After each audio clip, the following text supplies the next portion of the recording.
So, having known 15 environmental quality objectives, out of which 7 of them have been discussed, we shall move on to how important it is to have flourishing lakes, streams, which can also be a recreational activity, and also it will produce the evaporation will not cause any hazard to the environment. Good quality groundwater, which is essential for human and plant life and also animal life. So that is very important, as there is already a depletion of groundwater, and also there are a lot of difficulties in controlling of this wastewater getting discharged into the groundwater. That also need to be taken care. A balanced marine environment, it is important for coastal areas, and also it will create archipelages. So it is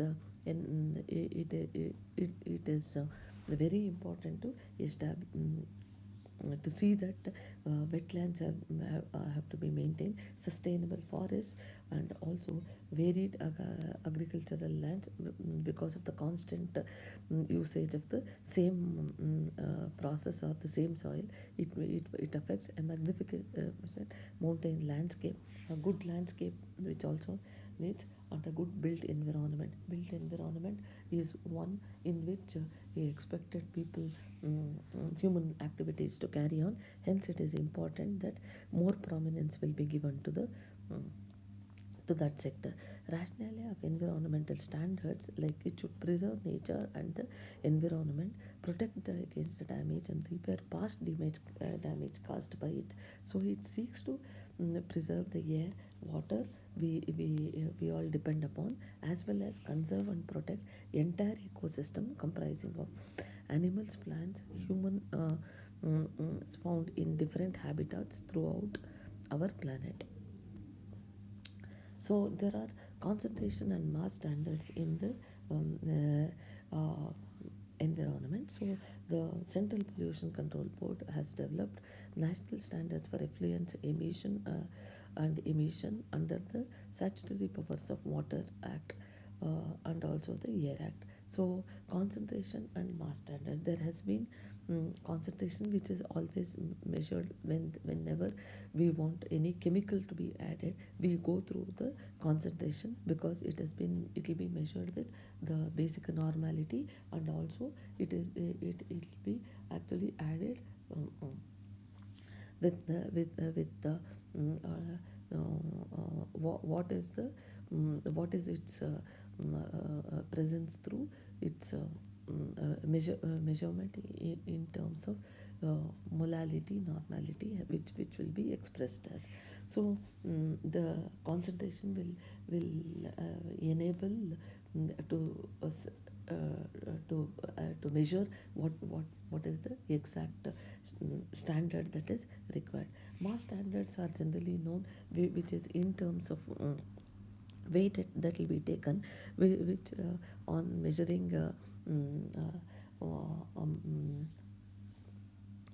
on some of the solid matters that could be present in the water, which is again measured into or what is present in the liquid are measured in terms of mg per liter. Hence we will have the mass standards also as one of the measure for the um, for the present for the measurement of chemicals, as well as the constituents of solid, liquid, in the environment. So effluent and stream standards. Effluent is nothing but what has been treated and then discharged into the environment, for which it has to set certain standards in order to see that on disposal that to the land or river or for the human consumption, it has to be ensured that it will not have any effect on usage or on consumption. So effluent is a final standard that is given to wastewater treatment plant in order to produce based on the inlet load, that is like BOD, ammonia, nitrite, orthophosphate and total phosphate.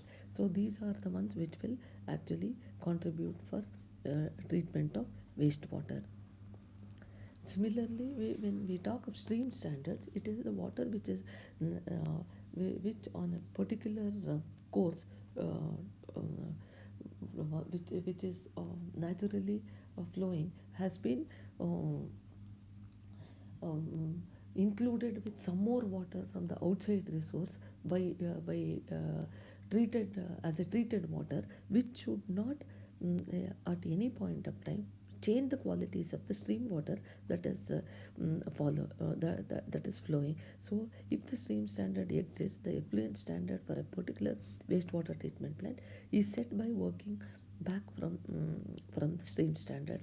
For example, water course is used for mm, um, drinking water, bathing or fishery. The stream standard and thus the effluent standard discharging into the stream will be high and probably include low BOD. Any of the water resources that is going to be adding for mm, drinking purposes will have to be ensured with good values of BOD in good with the lowest values of BOD.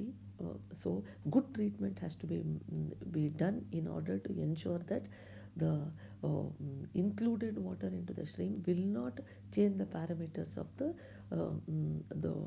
stream which is in the course of its run. So this is how the effluent and the stream standards are important in maintaining the water quality. So there are for different industries, there are different standards that are given. So the limits which are applicable for normally wastewater should be BOD with 3 days effect. It is normally a test conducted for 5 days at 27 degrees centigrade. It should be less than 30 mg per liter when it has to be discharged. COD is expected to be 250 mg per liter. Oil and grease, which is 10 mg per liter. Suspended solids 100 mg. pH of water being 6.5 to 7 point. Also, an acid test will be conducted to know whether what is the survival of the fish within the matter of the 96 hours in the effluent. So this is how the discharge of water from the treated will be focused on in order to ensure for a better quality of the environment.